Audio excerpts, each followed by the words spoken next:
Alright kids, welcome back. Not that anyone's watching this review, I don't blame you. I don't know if I'd watch it myself. Well, if I was reviewing it, I'd watch it to see me. So I'm coming at you right now with a review which is just obviously completely and totally just out of nowhere, just left field, random review. Random review.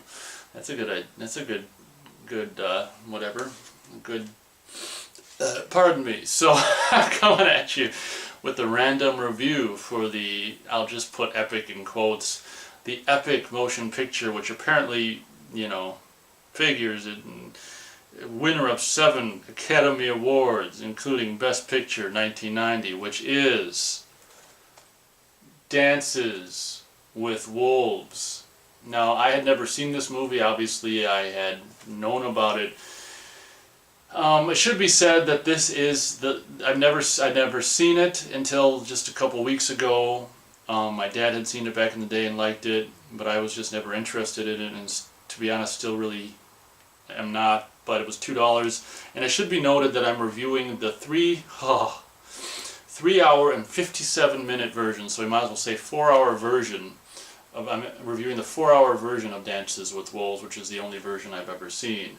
And I thought for $2, why not get what I presume to be, and I hope to be, the longest version of Dances with Wolves, and give it a shot and see what may or may not have been missing the whole time. So, I mean, I've already reviewed like The Postman, so that was kind of like very similar.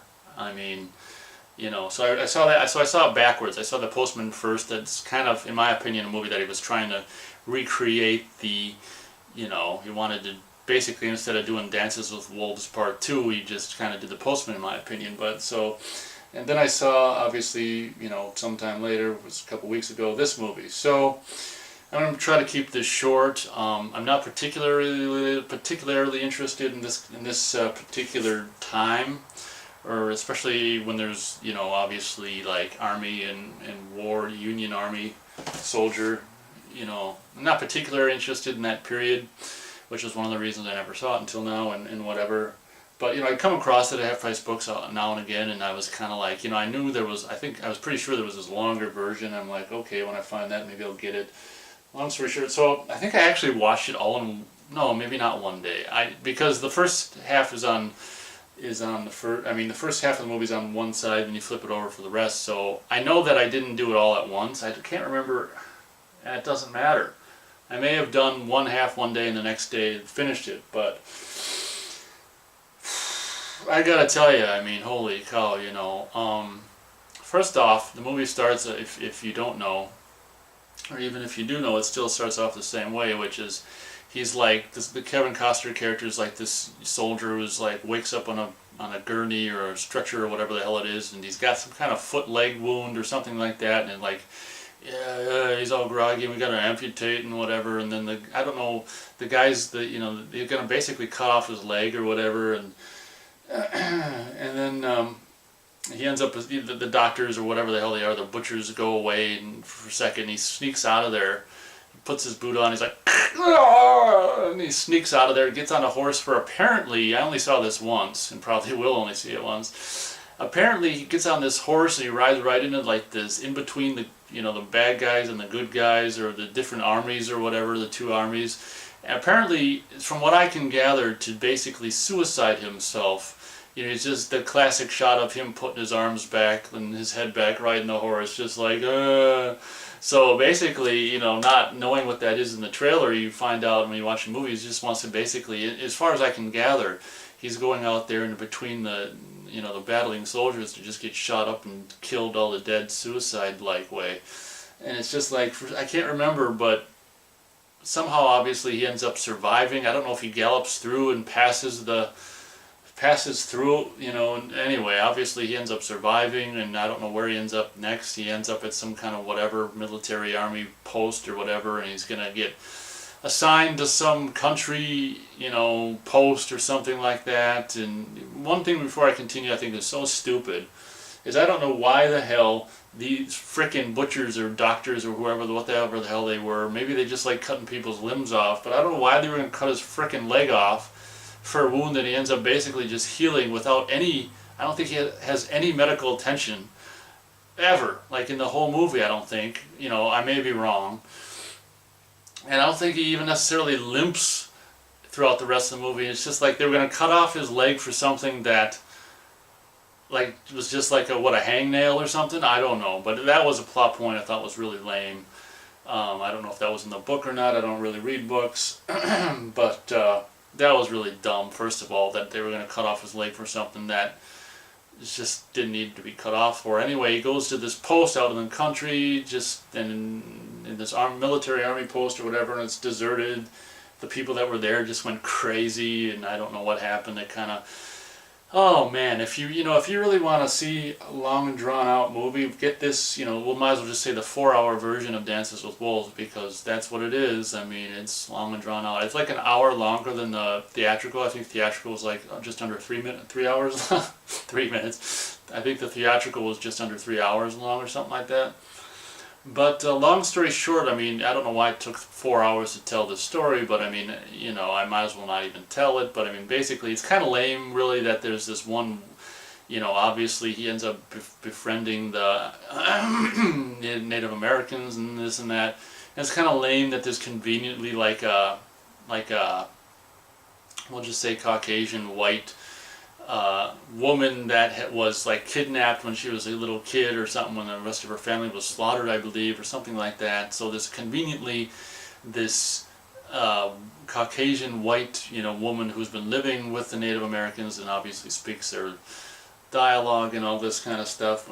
Conveniently for Kevin Costner to learn the language and obviously end up screwing and marrying, or is it marrying and no, I think they were screwing before they got married.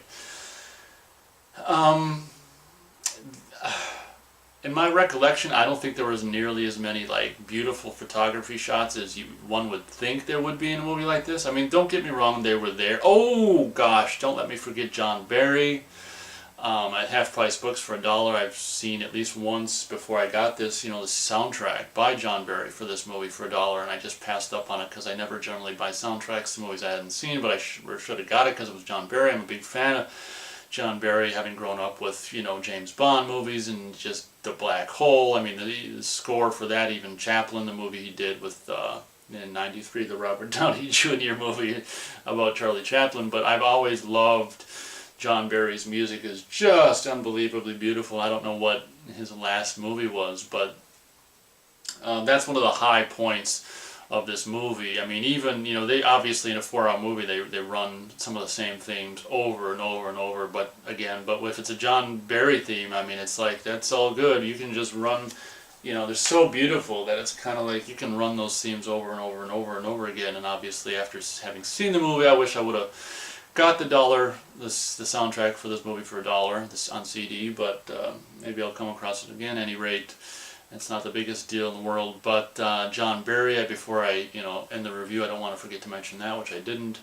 John Barry, very beautiful music and several amazing themes and stuff. And what I was saying before is I don't think there's nearly as much beautiful photography as you'd think there would be. But like I say, it's definitely there. I was kind of disappointed at one point when they encounter all the buffalo, that I think there was actually like what you'd call a process shot. To make it look like, I think with like a matte painting of just a bunch of bazillion buffalo, to make, in addition to add it onto a shot of a, real field full of buffalo to make it look like there's just a bazillion times more than they actually were there. And I was kind of like, oh, that was kind of lame for a movie like this, but whatever.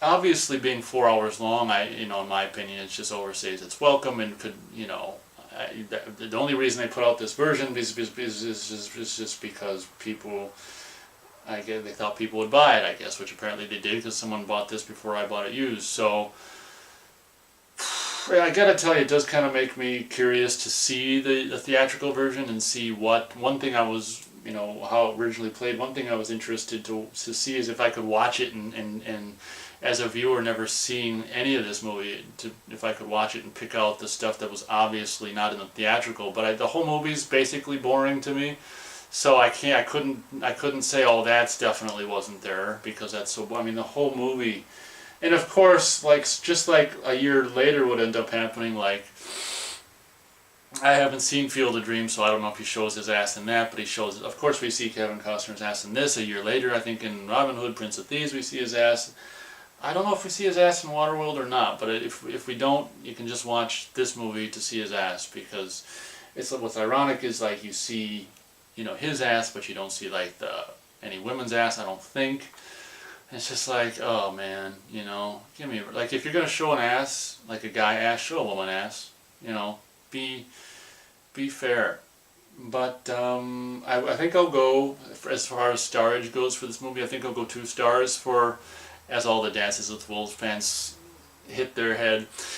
I think I'll go only 2 stars for this movie. Again, this is reviewing the 4-hour version. Obviously, being 4 hours, I felt like it completely and totally wore out its welcome, and you know, definitely could have said what it had to say, which it did. Apparently, in the theatrical version, in 3 hours or less, maybe even 2.5 hours. I thought it was kind of. I thought it was just kind of cookie cutter shit. You know how you got these movies, and wrapping up the review. I thought that, you know, some of the emotional triggers that happen towards, you know, particularly towards the end of the movie when the what's that wolf's name, Socks or whatever, gets shot, and then first his horse gets shot, very much like his donkey, and frickin', you don't see his donkey die, I don't think, in the Postman. He's just like, you presume it's dead or something. I can't remember. But the first thing, you know, I just thought the emotional kind of ways to get the emotions going just by killing a horse and then later killing a wolf was just kind of like cookie cutter ways to stir up emotions. I thought was just really simple and just dumb ways to do it. I don't think I was particularly moved by anything except for just John Barry's music, and there was, you know, I'm pretty sure there were a few, you know, beautiful shots that you'd hope to see in a movie like this. I'm pretty sure they were in it, just not nearly as much as I think one would expect. So 2 stars for Dances with Wolves. It was cool not knowing that the title of the movie is of course what the Native Americans give Kevin Costner's character's name, you know, like Indian name or whatever the hell you want to call it, is that. So not knowing that, that's one of the most creative things about the movie, which is probably already in the book, so they probably didn't think it up for the movie. But so Dances with Wolves is in fact Kevin Costner's character's name, as named by the Indians in this movie. So, because there was no scene where he danced with wolves, there was a scene where he danced or ran around and chased a wolf. So, as it's getting very, you know, not very, but kind of dark, I think we'll wrap the review up. Thank you very much for watching what was probably an over-lengthy review for an over-lengthy movie, but it only makes sense. Huge movie fanatic reporting on the plains of wherever this movie took place. I'm just kidding. I mean, obviously, if you're a fan of Native American culture and stuff like that, you're going to want to see this movie to just get immersed in that. You know, I was, you know, it was interesting to see them, you know, kind of how they put up tent. You get to see how the teepees are put up and all this kind of that stuff. So it was interesting to see that. I mean, I'm very much a kind of a country, live off the land kind of a person. Not that I've ever done that, but I guess the idea sounds cool. If I tried to do it, I probably wouldn't be able to handle it. But regardless, I'm like more of a country person and stuff like that. So I mean, I appreciated definitely the vistas and the scenery and the teepee stuff and all the kind of Native American stuff. I mean, I'm not a big fan of like powwows and that kind of stuff, but I'm supposed to be wrapping up. Anyway, thank you very much for watching, and as always, you can be sure to see me on the next movie review. Thanks.